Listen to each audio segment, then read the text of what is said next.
প্রতি বছর কিন্তু প্রচুর কৃষি জমি আমরা হারাচ্ছি, আমাদের ডেভেলপমেন্টের সাথে সাথে আমাদের এই কৃষি জমি হারাচ্ছি। তো একটা কনসার্ন যেটা যে আমরা যেভাবে কৃষি জমি হারাচ্ছি, নষ্ট করছি, তাতে যদি এভাবে চলতে থাকে তাহলে আগামী 50 বছরে কিন্তু আমাদের কৃষি জমি কমে এমন একটা পর্যায়ে আসবে যেটা খুব সংকটজনক হবে।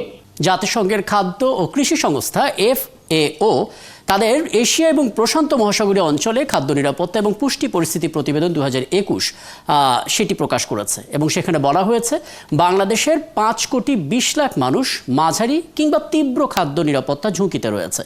এই সংখ্যাটি 2018 থেকে 2020 এই সময়কালের মধ্যে আরও বেড়েছে। এই সময়ে নতুন করে খাদ্য নিরাপত্তা ঝুঁকিতে থাকা মানুষ বেড়েছে অন্তত 12 লাখ। গত বৃহস্পতিবার এই প্রতিবেদন প্রকাশ করা হয়। যদিও প্রতিবেদনে চলতি বছরের তথ্য আসেনি, তবে বিশ্লেষকরা বলছেন বাংলাদেশে এবছর গম, ডাল, ভোজ্য তেল, চিনি, মাংস, সবজি সহ বিভিন্ন পণ্যের দাম বেড়েছে।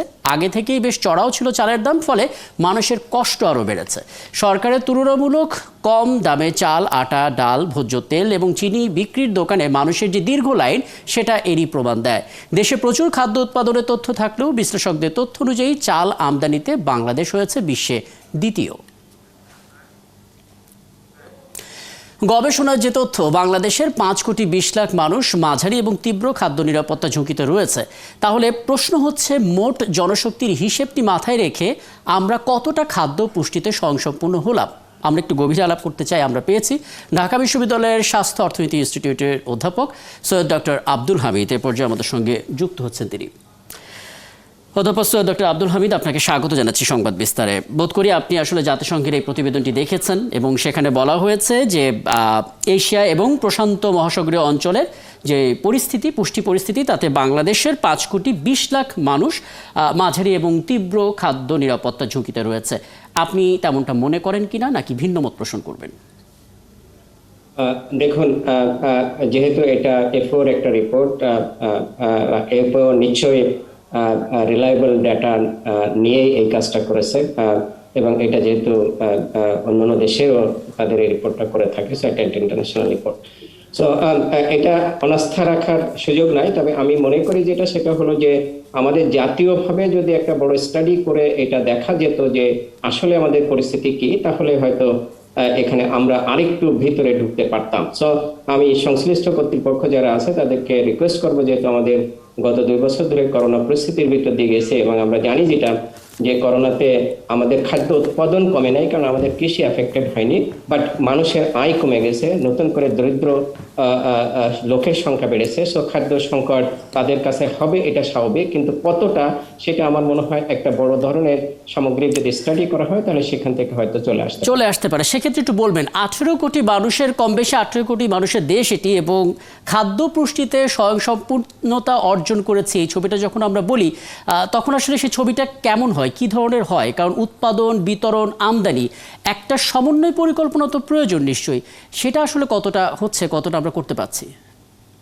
দেখুন, আপনি চমৎকার বলেছেন। আসলে উৎপাদন, তারপরে সেখান থেকে যেটা মানুষের ঘর পর্যন্ত পৌঁছানো, এবং আমি বলবো যে প্লেট পর্যন্ত পৌঁছানো, এই যে সামগ্রিক বিষয়টা, এটা মাথায় রেখে হচ্ছে যে খাদ্য নিরাপত্তা যেটা বলে থাকি সেটাই নিশ্চিত করতে হয়। তো সেক্ষেত্রে আমাদের উৎপাদন বেড়েছে। আমরা জানি যে আমাদের আগে যেরকম উৎপাদন ছিল, আমরা সে উৎপাদনটা বেড়েছে, দ্যাট মিনস একর প্রতি ফসলের যে উৎপাদন সেটা ডেফিনেটলি বেড়েছে। কিন্তু এখানে একটা বড় কনসার্ন যেটা, সেটা হলো যে আমাদের প্রতি বছর কিন্তু প্রচুর কৃষি জমি আমরা হারাচ্ছি, আমাদের ডেভেলপমেন্টের সাথে সাথে আমাদের এই কৃষি জমি হারাচ্ছি। তো একটা কনসার্ন যেটা যে আমরা যেভাবে কৃষি জমি হারাচ্ছি, নষ্ট করছি, তাতে যদি এভাবে চলতে থাকে তাহলে আগামী 50 বছরে কিন্তু আমাদের কৃষি জমি কমে এমন একটা পর্যায়ে আসবে যেটা খুব সংকটজনক হবে। তো আমার মনে হয় যে আমরা যারা ডেভেলপমেন্টের যে ফেনোমেনা, সেই ফেনোমেনাটা আমাদেরকে একটু চেঞ্জ করতে হবে। আমরা দেখতে পাচ্ছি যেটা, সেটা হলো যে ধরেন যে কোনো বিলের মাঝখান দিয়ে একটা রাস্তা হচ্ছে, রাস্তা হওয়ার পরে দেখা যাচ্ছে যে সেখানে আস্তে আস্তে দুই পাশে বাড়ি ঘর, কমার্শিয়াল এলাকা হয়ে দেখা যাচ্ছে পুরো বিলটাই একসময় কিন্তু আর কৃষিকাজের জন্য ব্যবহার করা হচ্ছে না, এটা অন্য নন কৃষিতে চলে গেল। তো এইরকম কিন্তু প্রচুর হচ্ছে। আমাদের যে ডেভেলপমেন্ট কর্মকাণ্ড হচ্ছে, কোনো জায়গায় একটা প্রতিষ্ঠান হলো, প্রতিষ্ঠান কৃষি জমির ভিতরে হলো, তারপরে দেখা যাচ্ছে যে কৃষি জমির পরিমাণটা কমে আসছে, একটা শঙ্কার কথা আপনি বলেছেন। আরেকটা বিষয় আপনার পর্যবেক্ষণ জানতে চাই অভিজ্ঞতা থেকে। দেখুন, সরকারিভাবে আমরা সব সময় মোটামুটি খাদ্য উৎপাদন এবং মজুদ এই দুটো জায়গা থেকেই একটা ভালো বার্তা শুনি, আমাদের উৎপাদনশীলতা বাড়ছে, আমাদের মজুদ আছে, ইত্যাদি ইত্যাদি। কিন্তু গবেষণায় আমরা দেখলাম আমদানি করতে করতে আমরা এখন দ্বিতীয় অবস্থানে আছি চালে, অর্থাৎ বাংলাদেশ চাল আমদানিতে বিশ্বে দ্বিতীয়। এই বিষয়গুলো তো দ্বিমুখী বার্তা দিচ্ছে, কেন দেয় এবং কখন দেয়? এটা এটা এটা এটা যেটা বলেছেন সেটা খুবই উদ্বেগের একটা বিষয়, সেটা হলো যে আমরা শুনতে পাই যে আমরা চাল উৎপাদনে স্বয়ংসম্পূর্ণ এবং আমরা চাল পৃথিবীর বিভিন্ন দেশে রপ্তানি করি। সেখানে যে নিউজটা আপনি বললেন সেটা হলো আমরা চাল আমদানিতে দ্বিতীয়, সেটা নিশ্চয়ই এটা উদ্বেগজনক। তো আমি মনে করি যে এই বিষয়গুলো যেটা আমাদের জাতীয় যে পরিসংখ্যানগুলো আছে, যেটা যদি মানুষ রিলাই না করতে পারে তাহলে কিন্তু এটা একটা একটা একটা বিপর্যয়ের দিকে যায়। আমার মনে হয় যে যারা নীতি নির্ধারণ মহল আছে তারা এই জাতীয় যে পরিসংখ্যানগুলো সেটা সঠিকভাবে বলে, এবং আমরা যদি আমাদের প্রকৃত চিত্রটা বুঝতে পারি তাহলেই হচ্ছে যে আমরা প্রস্তুতিটা নিতে পারবো। কারণ কৃষির প্রস্তুতিটা কিন্তু আমাদের 2 দিনে হবে না, এটা আগের থেকে প্রস্তুতি নিতে হবে। খাদ্যে আমরা কোন জায়গায় আছি এবং আমরা কোন জায়গায় যেতে চাই, কারণ আমরা জনসংখ্যা ধরেন যে জনসংখ্যা স্টেবল থাকলেও যেটা হবে আমাদের কৃষি জমি যদি কমে যায়, আমাদের যদি কোনো প্রাকৃতিক দুর্যোগ হয় তাহলে দেখা যাচ্ছে যে আমাদের খাদ্য ঘাটতি পড়তে পারে। তো সেজন্য আগের থেকে যদি আমাদের প্রস্তুতি থাকে, পরিসংখ্যানগুলো যদি আমাদের হাতে থাকে এবং সঠিক পরিসংখ্যান নিয়ে যদি আমরা পরিকল্পনা করতে পারি তাহলে এই বিপদগুলো অ্যাভয়েড করা যায়। পরিসংখ্যান, প্রস্তুতি, দুটো শব্দ আপনি প্রয়োগ করলেন। আমার হাতে 2 মিনিট আছে, 2 মিনিটের মধ্যে একটু জানতে চাই। করোনা মহামারী অনেক হিসেব নিকেশ বদলে দিয়েছে। আপনি বললেন উৎপাদনের উপর যতটা না চাপ পড়েছে, ক্রয় ক্ষমতার উপরে বেশি চাপ পড়েছে, মানুষের আয় কমে গেছে। মহামারী তো বিদায় নেয়নি। এই বাস্তবতা মাথায় রেখে আপনি যে প্রস্তুতির কথা বললেন, কি প্রস্তুতি আমরা নিতে পারি? আসলে খাদ্য পরিকল্পনাটা আসলে কেমন হওয়া উচিত? দেখুন, খাদ্য পরিকল্পনা সারা পৃথিবীতে যেটা হয় সেটা হলো যে সরকারের একটা প্রস্তুতি রাখতে হয়, যে সরকারের যে ধরেন যে গোদামগুলো আছে সেখানে পর্যাপ্ত মজুদের বিষয় হয়। যেহেতু খাদ্যটা হচ্ছে যে সবচেয়ে বড় সংকট তৈরি করে।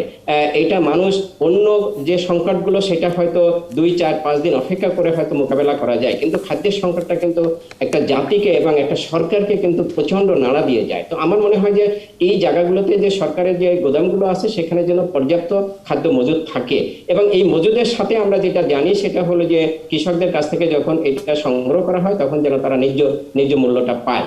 এবং এই আমার মনে হয় যে জরুরি পরিস্থিতি যদি হয়, আমরা জানি যে সেটা হলো করোনা কিন্তু উন্নত দেশগুলোতে খাদ্য সংকট তৈরি করেছিল।